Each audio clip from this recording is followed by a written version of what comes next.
Now Colin continues his journey up the Baltoro Glacier, moving over a landscape of loose rock and ice.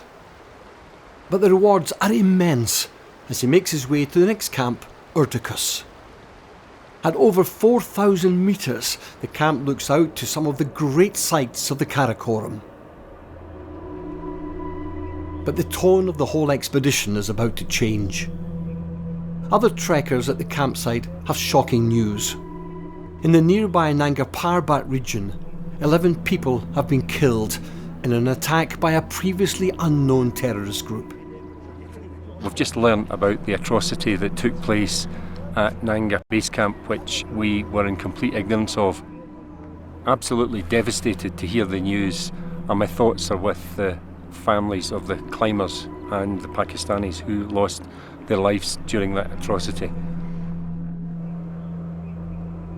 We've also learnt from our Sardar that the cook on that particular trip onto the Diamere face at Nanga Parbat is actually from his village, and he leaves behind a wife and children who have no means of support. So it's not just been an attack against Westerners, it's also been an attack against Pakistani nationals. Whilst everyone is appalled by the loss of life, there are also major consequences for the local people who make up the support team. In the 10 days since the attack, many governments have advised against any travel to Pakistan. The porters here will have very little work because most of the travel companies have cancelled their trekking parties this year. Already, many of the porters have lost their complete income, and without that money, the existence of many of the porters for the rest of the year is going to be very frugal. These attacks don't just affect global security, but they do really affect the livelihoods of the people that live on the ground in Pakistan. The Pakistan government is concerned for everyone's safety, and the team discuss what to do next. This part of the country is politically stable, and the local people are proud of their reputation for protecting foreigners. With that knowledge, Colin decides to stay on and continue with his work.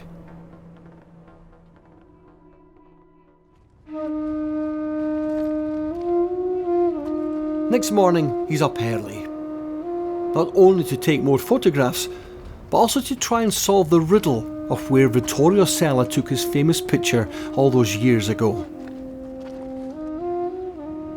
But now Colin realises that the landscape he's looking at has altered even more dramatically than he expected.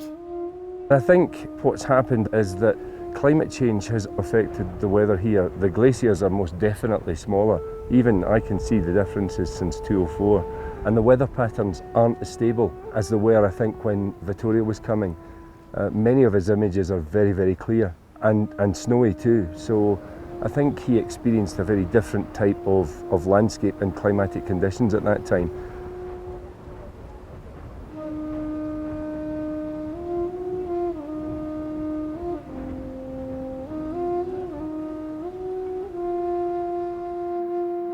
Technology's moved on, and there's no point me trying to replicate his large format images, which were glass negatives. I'm working with the latest digital cameras. This little unit here is a GPS receiver, and in the EXIF data it's giving me the coordinates and the altitude that I'm shooting from. The technology does not help with the light. I'm confronted with exactly the same problems as every other photographer is shooting landscape. It either happens or it doesn't. And as I say to people, you can't make it, you've got to let it. Today, Colin's patience is rewarded. The light suddenly improves, and he's able to capture the drama of the Great Triangle and Cathedral Towers.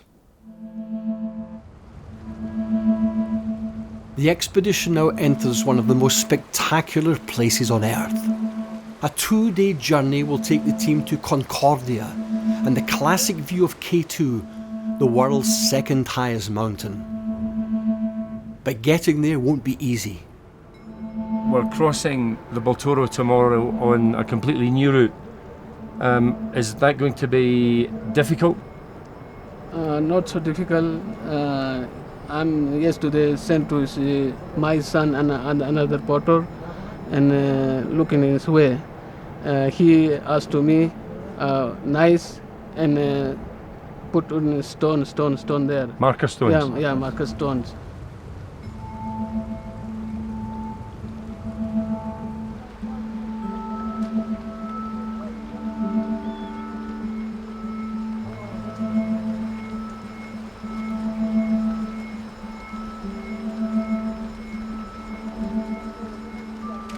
We're currently at an altitude of 4,500 metres, and you can really feel it when you're moving about. If you try and move uphill, it fairly slows you down, and it's just a combination of acclimatising and patience.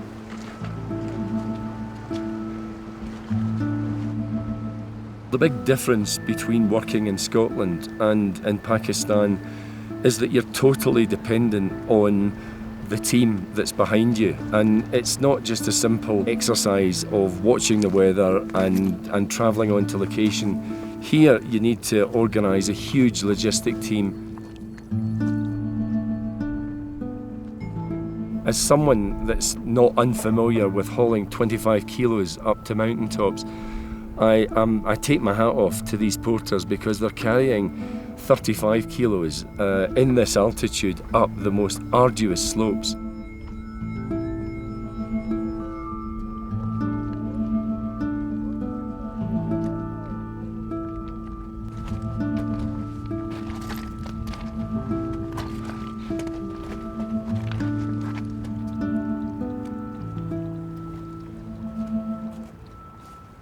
Travelling in this environment becomes progressively more difficult because there's less and less air, and the opportunities to wash are minimal. I mean, I'm actually terrified to look at myself in a mirror, which I haven't done for the last 4 or 5 days.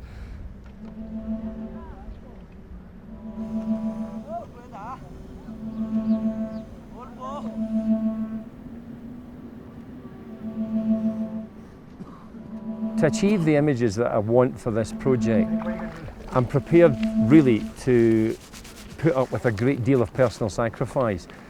I don't see it as sacrifice, it's something that's necessary to achieve these images. And if that means I have to get up during the night, if that means that I have to sacrifice the comforts of my normal living standards, if it means using a toilet tent for the next 4 weeks, these are all part and parcel of achieving what's in my imagination.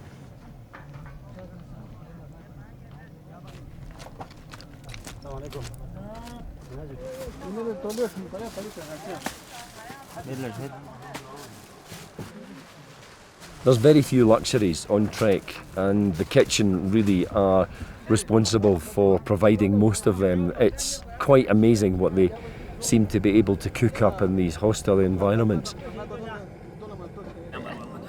But this soup, full. The challenges of day-to-day living on the glacier are a bit tedious. Just having to organise your tent in a way that allows you to find everything from a head torch to earplugs to drinking water, and it becomes very much a routine. You've got to really organise yourself in a way that allows you to operate whenever the conditions dictate. Once camp is established at Concordia, Colin wants to work amongst the ice sculptures that are exposed on the glacier. Falls into a very deep cavern.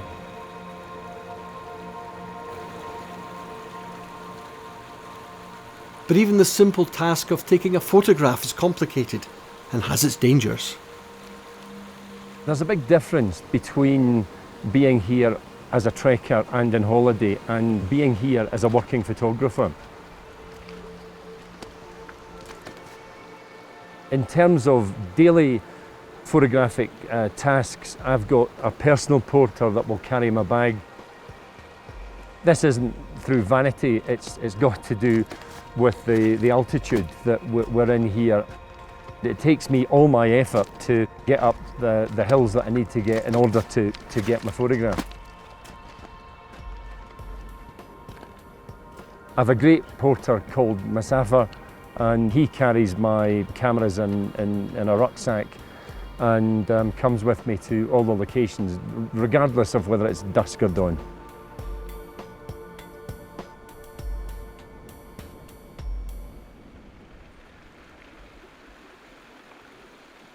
I visualised an image here which was very much about the white ice moorland here and the turquoise colours, and yet I've got the mountains and the moraine working against me.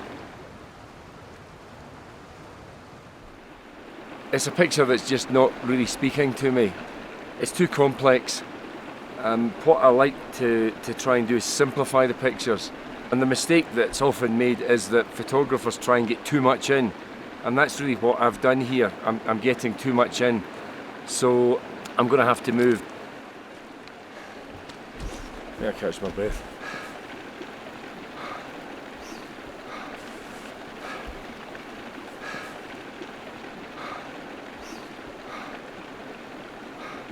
Just get my breath.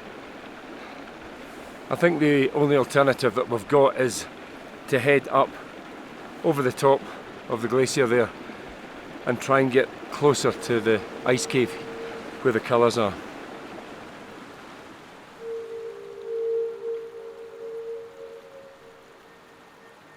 We found a second location just a little on from the first stop, which is a whole lot better. Much simpler graphic. A big archway of ice and a river bending and flowing towards me. It was a little precarious setting the photograph up because there was a sort of scree sitting on top of the ice, and as I moved to and from the camera I began to push the scree away and found myself literally skating on ice. But I'm very pleased with the image, and I avoided the rather black gravelly glacier and the mountains behind, and distilled the image really from the landscape.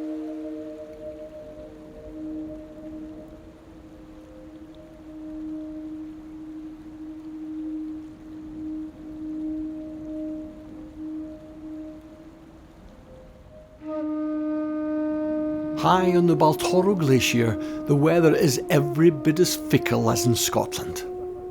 This morning, the mountains are shrouded in a blanket of mist. It's difficult to express the scale of this mountain landscape, particularly when you can't see the summits, but when they do reveal themselves, it makes you feel so insignificant, so tiny. And although the Karakoram is a big area, it's also quite a small geographical area with 4 8,000 metre peaks. There are also 30 mountains that are over 7,500 metres, all within this very small concentrated area.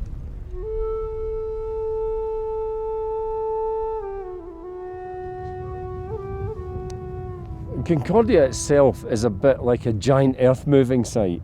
The constant movement of the glacier changes the profiles from year to year. I was here 9 years ago and it was considerably different. The campsite that we're on now is much higher than we were before, and the access routes also change to the different glaciers. So it's a landscape that's forming, continually forming, and it's these forces that I'm trying to capture in my photography.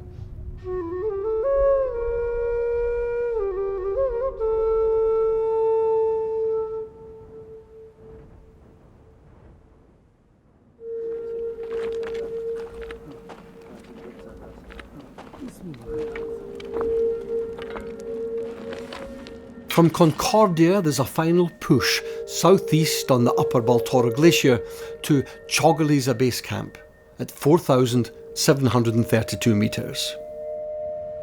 Now Colin should be within striking distance of where Vittorio Sella took his famous picture.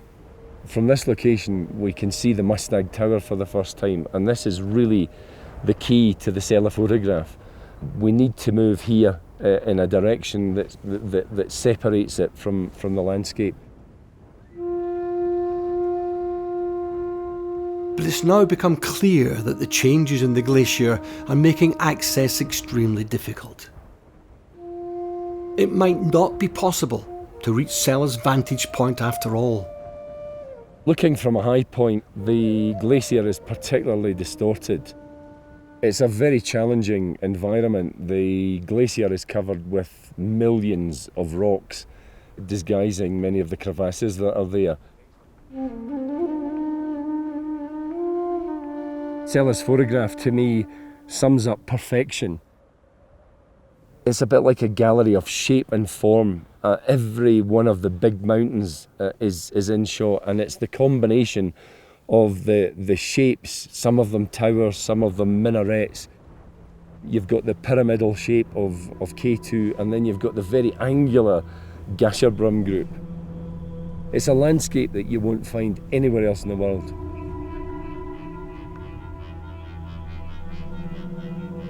The expedition is now running out of time. This year the snow conditions on the mountains are particularly unstable. In the time scale available, it's impossible to go any higher without risking a serious and possibly fatal accident.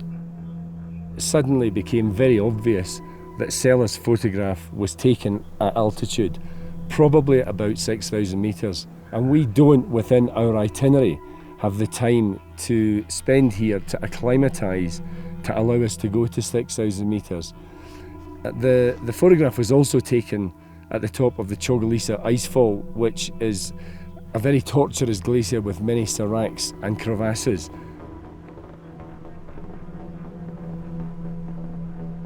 So now that I've finally found the position that Sella took his photograph, I've even more respect for the tenacity of these early explorers, because they were in locations that are prohibited to the vast majority of us.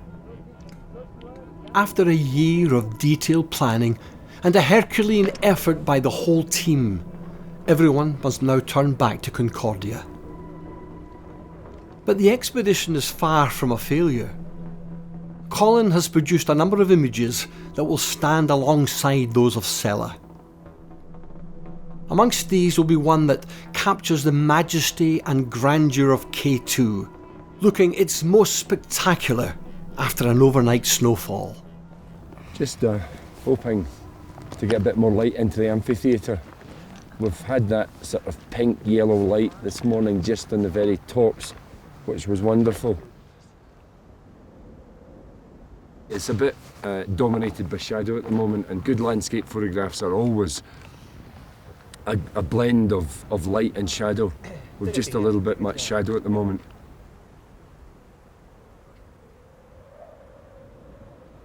Little concerning that the clouds are beginning to sail in and look like they're maybe going to settle on the summits, but we will need to wait and see.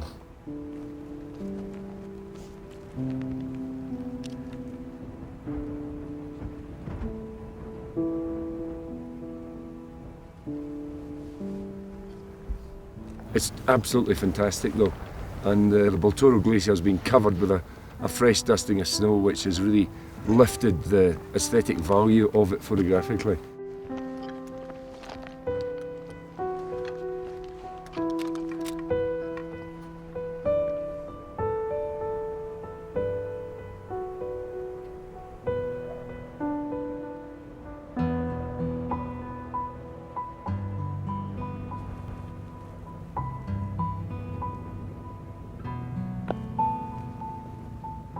Just all happened in the space of the last hour and a half.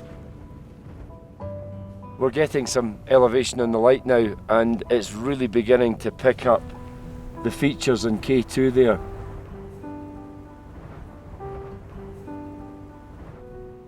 Some clouds forming up over the Abruzzi Ridge. It's really the king of mountains. It might be smaller than Mount Everest, but it's certainly the most powerful graphically.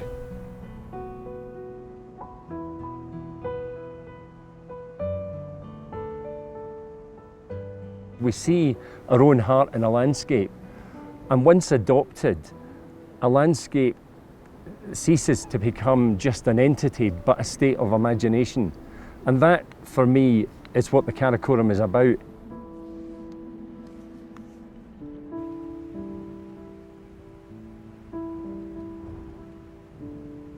I think I've been very lucky because I'm one of the few professional photographers that have lived my own dreams.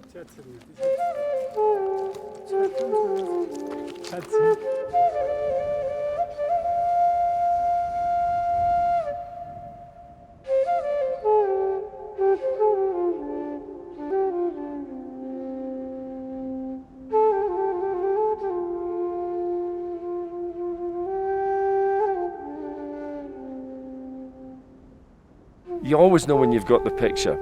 If you have to ask yourself, have I got the picture? The answer's always no. When you've got a great picture, it screams out at you, here I am, aren't you clever? Look what you've done, look at me. And I'm pretty sure this morning I'm going to have one or two of these images.